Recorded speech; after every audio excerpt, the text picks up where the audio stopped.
ప్రపంచంలో సమస్యలున్న దేశాలన్నిటిలోనూ పనిచేశానమ్మా. Yes sir. అంటే యాజ్ అ ప్రాజెక్ట్ డిజైన్ చేయడం గానీ, లేకపోతే అక్కడున్న వ్యవస్థని. హ్మ్. ఆఫ్ఘనిస్తాన్‌లో నేను 2 సంవత్సరాలు పనిచేశాను. ఒక సంవత్సరం ఏమో వరల్డ్ బ్యాంక్ అడ్వైజర్ టు చేశారు. ఫైనాన్స్ మినిస్ట్రీగా, ఒక సంవత్సరం ఏమో United nations population fund country డైరెక్టర్‌గా. ఆఫ్ఘనిస్తాన్ అన్ని దేశాల్లో కూడా, అంటే ఆఫ్ఘనిస్తాన్ ముఖ్యంగా అది ఒక ప్రత్యేకమైనటువంటి దేశం. ఎందుకంటే ఇది land locked country. Yes sir. 6 దేశాలు దాని చుట్టూ బార్డర్ ఉన్నాయి. కాబట్టి అక్కడ ఒకప్పుడు అది బాబరు వీళ్ళందరూ ఆఫ్ఘనిస్తాన్ నుంచి వచ్చారు. అక్కడ రాజులు వాళ్ళు. మొహమ్మద్ గజ్నీ దగ్గర నుంచి కూడా. అది ఒక విధంగా అది cross roads of Europe and Asia ఉండడం వలన, తర్వాత బ్రిటిష్ సామ్రాజ్యం, తర్వాత రష్యన్ సామ్రాజ్యం రెండూ కూడా ముఖ్యంగా 19వ శతాబ్దంలో వాళ్ళ పవర్ ఆఫ్ ఇన్ఫ్లుయెన్స్ని ఎక్స్పాండ్ చేయాలనే ఉద్దేశంతో. ఎందుకంటే అవి భారతదేశం నుంచి ఇటు బ్రిటిష్ వాళ్ళు ఇది 19వ శతాబ్దంలో అక్కడి నుంచి ప్రభుత్వం అటు రష్యన్ ఎంపైరు, ఇటేమో బ్రిటిష్ ఎంపైరు. అక్కడ ఆ క్రాస్ ఫైర్లో వాళ్ళు ఎప్పుడూ యుద్ధాలు చేసుకోవడం ఒకటి, అంటే ఇంటర్నేషనల్ సమస్యల్లో. రెండవది ఏమిటంటే సోషల్ కాంట్రడిక్షన్స్. ఇది మనం దీనికి భారతదేశానికి కూడా ఒక లెసన్ ఇది. ఎందుకంటే అక్కడ మీకు రకరకాలైనటువంటి ఎథనిక్ గ్రూప్స్ ఉన్నారు. తాజిక్స్, ఉజ్బెక్స్, హజారాసు, పష్టూన్స్. సో ఇలా మీకు ఎంత గుర్తుంది సార్ ఇన్నాళ్ళైనా? Different ethnic groups.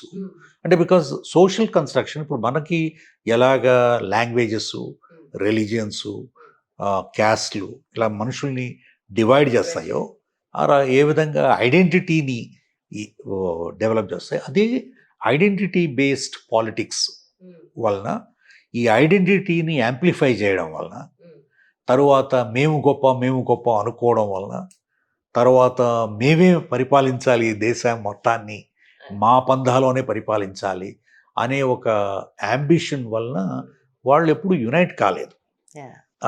సో తరువాత దీన్ని రష్యా యుఎస్ కోల్డ్ వార్లో ఈ చిన్న దేశం చిక్కుకుపోయింది 1970 శతకంలో. అంటే 20th సెంచురీ.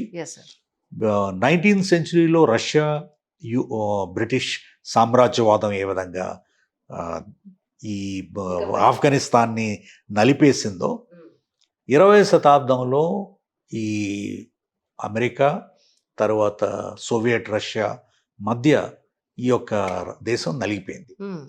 దాంతో వాళ్ళల్లో మళ్ళీ పాకిస్తాన్ దాన్ని అడ్వాంటేజ్గా తీసుకుని అమెరికన్స్తో కలిసి సో చివరికి అక్కడ తాలిబాన్ అని 96లో తాలిబాన్ని స్థాపించిన తర్వాత, మీకు తెలుసు 2001 సెప్టెంబర్ 11th డిజాస్టర్, 3,600 మంది చనిపోవడం, ఆ తర్వాత దీని మీద యుద్ధం జరగడం. కాబట్టి ఆఫ్ఘనిస్తాన్ ఈజ్ ఛాలెంజింగ్ కంట్రీ. అంటే ఇట్స్ హిస్టరీ అనేది, అంటే ఏదైతే మనం హిస్టారికల్ లెగసీస్ సంక్రమిస్తాయో అవి దానికి పెద్ద లీడర్షిప్ లేకపోతే మీరు అలాగే వెనకబడి ఉంటారు. కాబట్టి ముఖ్యంగా ఇటువంటి మల్టిపుల్ ఐడెంటిటీస్ ఉన్న దేశాలు, మల్టిపుల్ ఐడెంటిటీస్ ఉన్న సొసైటీస్ ఒకరినొకరు వాళ్ళ మ్యూచువాలిటీ ఆఫ్ ఇంట్రెస్ట్, సినర్జీస్ అవి ఐడెంటిఫై చేయకపోతే you will have a bigger problem. అందుకని ఇప్పుడు country has not stabilised even now. కానీ ఆఫ్ఘనిస్తాన్ కూడా మన భారతదేశంలో భూభాగమే, తర్వాత అది సపరేట్ అయింది అని అంటారు సార్, లైక్ పాకిస్తాన్. అంటే మనం ఎలా అనుకుంటామంటే అండి, ఇప్పుడు మనం 25వ సంవత్సరంలో ఉన్నాం కదా. అవును. మన ప్రపంచం అంతా కూడా ఎప్పుడు ఇలాగే ఉండేది. ఇది ఒక భారతదేశం, అదొక పాకిస్తాన్, అదొక బంగ్లాదేశ్, అదొక ఆఫ్ఘనిస్తాన్ అనుకుంటాం కదా. మీరు 2019 1945 రెండవ ప్రపంచ యుద్ధం అయిపోయిన తర్వాత మొత్తం ప్రపంచంలో 51 దేశాలే ఉన్నాయి. ఈరోజు 193 దేశాలు అయినాయి. 193 దేశాలు. అప్పుడు ఓన్లీ 51 కంట్రీస్. అది ఇంకా వెనక్కి వెళ్ళి మీరు చూసినట్లయితే 2-3 సామ్రాజ్యాలే ప్రపంచంలో ఉండేవి ముఖ్యంగా. సో ఇవన్నీ కూడా ఈ బౌండరీస్ ఏదైతే ఉన్నాయో ఇవి కొత్తగా post world war construction. Right. Second world war తర్వాత, రెండవ ప్రపంచ యుద్ధం తర్వాత ఈ నేషన్ స్టేట్ అనే ఒక కాన్సెప్ట్, అంటే ఐడెంటిటీ, ఇది మా దేశం కాబట్టి ఈ దేశం ఇప్పుడు కొత్తగా దేశం వచ్చింది కాబట్టి ఎప్పుడూ ఈ దేశం ఇలాగే ఉంది అనుకోవడం అది పొరపాటు. ఎందుకంటే మీరు చరిత్ర వెనక్కి వెళ్ళిపోయి చూస్తే భారతదేశం అనే ఒక దేశం లేదు. రకరకాల రాజులు పరిపాలించారు, రకరకాల సామ్రాజ్యాలు వచ్చాయి, అంతరించిపోయాయి. ఓన్లీ కంటిన్యూటీ ఏమిటంటే 11వ శతాబ్దం నుంచి కూడా భారతదేశాన్ని పరిపాలించిన వాళ్ళు సెంట్రల్ ఏషియా నుంచి వచ్చారు. సెంట్రల్ ఏషియా నుంచి వచ్చినా కూడా ఇక్కడ సెటిల్ అయిపోయారు. బ్రిటిష్ వాళ్ళు ఏ విధంగా, బ్రిటిష్ సామ్రాజ్యం మాత్రమే వలస విధానం.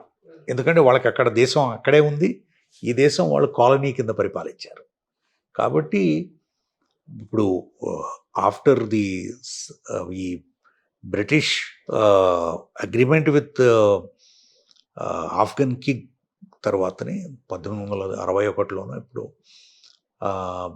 ఈ యొక్క జమ్మూ కాశ్మీర్ ఏదైతే ఇప్పుడు దాని గురించి పాకిస్తాన్, ఇండియా యుద్ధం చేస్తున్నారో, కొట్లాడుకుంటున్నారో, ఎందుకు మన భూభాగంలోకి వచ్చిందే that was part of Afghanistan. That was part of Afghanistan. అచ్చా, ఏమో భరతఖండే భరతవర్షే అంటారు కదా. మరి భూభాగం అంతా ఇప్పుడు మన సంస్కృతి సాంప్రదాయాలు ఎప్పుడూ అక్కడక్కడక్కడక్కడ కనపడుతున్నాయి అని అంటున్నారు కదా. ఇప్పుడు ఎప్పుడు కాదండి, ఎప్పుడు మన ది గోల్డెన్ రూట్ అని there is a great book written by William Dalrymple కొత్తగా. ఆయన చాలా చక్కగా అసలు మొట్టమొదటి నుంచి అంటే 1000 year BC నుంచి 1200 AD వరకు భారతదేశం అసలు అంటే ఈ భూభాగం, అంటే భారతదేశం అనుకోవచ్చు, భారత భూభాగం ఎంతగా ఇన్ఫ్లుయెన్స్ చేసింది ఇది కల్చరల్గా కానీ, ఎకనమిక్గా కానీ, రిలీజియస్ ఇంపాక్ట్ కానీ, బుద్ధిజం, జైనిజం, అలాగే హిందూయిజం, ఆ కల్చరు, ఆర్కిటెక్చరు, లిటరేచరు, సైన్సు, ఇవన్నీ కూడా we need to be proud of that. అవి ఇక్కడ ఇది ఒక మన భారతదేశంలోనే కాదు, మీరు ఇప్పటికి కూడా మీరు జపాన్, కంప్లీట్ ఏషియా అంతా కూడా including China, huge influence of Indian religions, Buddhism, ముఖ్యంగా బుద్ధిజం, తర్వాత Buddhist thought, philosophies, Indian philosophies, they are all over the world and they have influenced equally the economies of these countries.